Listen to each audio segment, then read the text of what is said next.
ICE has shot someone else. Another ICE shooting was the one that I saw in particular over and over again. And I thought, oh no, it's going to be Sean. I know it, because I promised the audience there's no way Sean's getting shot because he doesn't show up at these protests. And lo and behold, it was not Sean. No, it was not Sean. It was a Venezuelan man who was resisting arrest.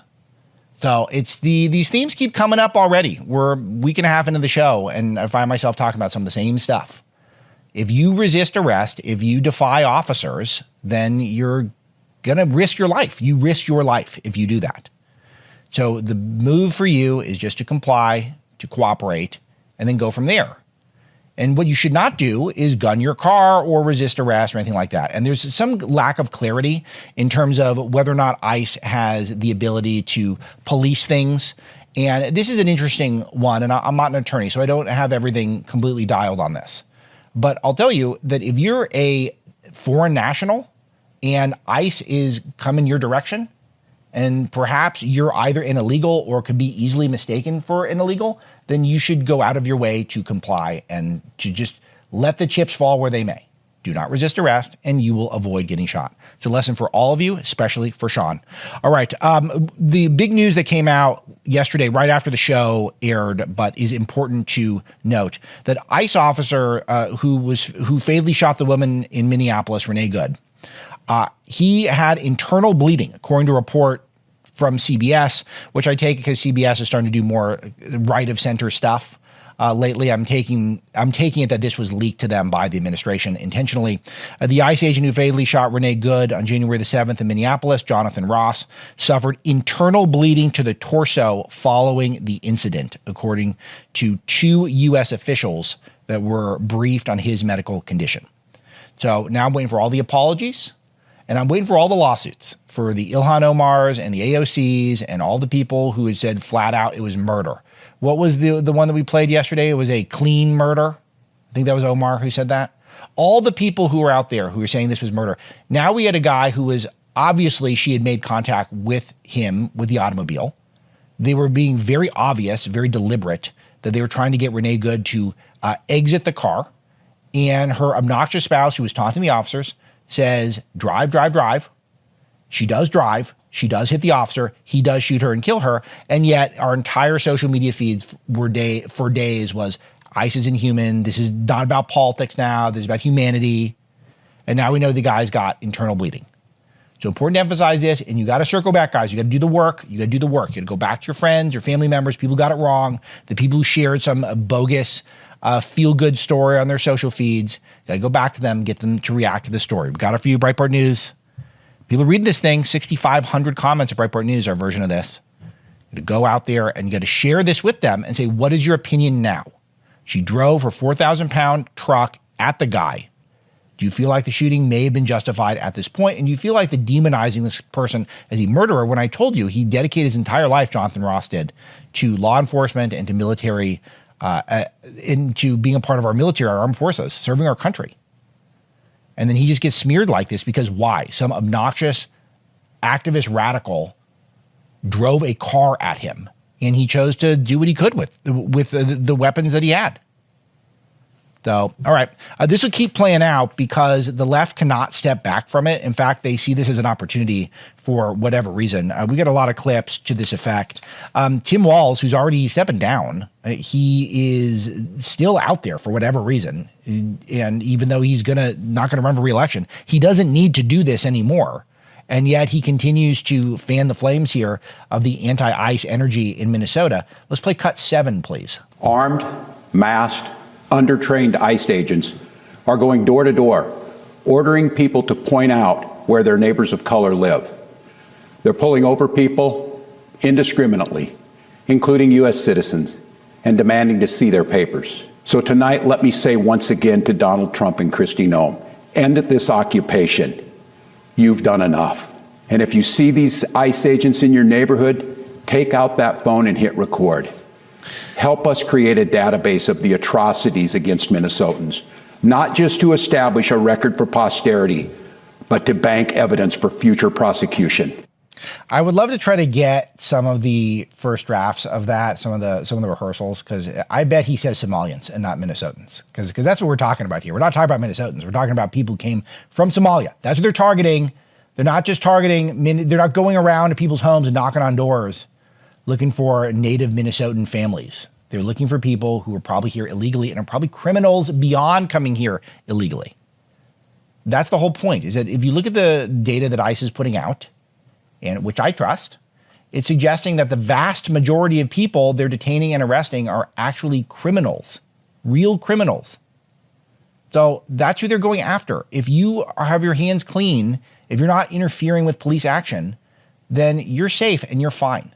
And if you're here legitimately, legally, what happens? If an ICE officer asks, hey, what's going on? Do you have papers?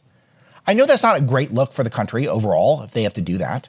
But if you show them your papers, your ID, and they run a quick check on you and you're clean, you've been a good Samaritan your whole life, good citizen, part of the American fabric in a productive way, then you're going to be fine. That's why I'm saying that what the Democrats are doing here, Tim Walz is among them, they're courting the criminal vote. I worded it in Breaking the Law as the shoplifter vote, but it's really beyond that. It's the fraudster vote, the illegal alien vote. That's their constituency. One piece of evidence that this is a real part of their plan is one of their top activists, Stacey Abrams, has resurfaced. Stacey Abrams is someone who, I got to tell you, she's got that gene where she can't stop with the fettuccine Alfredo. She's got it. I mean, it's not about calories. It's about the gene. She's back. This is cut 2. Let's play it. Let's be clear. The United States government now operates a masked paramilitary that is armed and believes it has the absolute right to operate with presumed absolute immunity. And what's happening here is part of what happened with the kidnapping of Maduro in Venezuela, the killings of more than 100 people in the Caribbean, and the bombing of Nigeria, which we seem to have forgotten. Because all of these are proof that lethal force is a legitimate means of repression by this administration, by this regime. I got some more clips along the same line. This is Jacob Frey. He's the mayor of Minnesota. Cut 8, please. Do you support abolishing ICE? I do not support abolishing ICE. However, I absolutely oppose the way that this administration is conducting themselves with us. Look, there are a number of entities presently, agencies at the federal government. But isn't that what your lawsuit is about, that are stopping ICE right themselves now?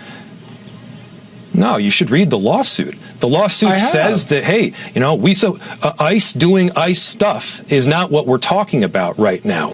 Yeah, and here he is, the St. Paul mayor, Kaholi, who is got her lawsuit she's created to keep the federal government from essentially enforcing the laws.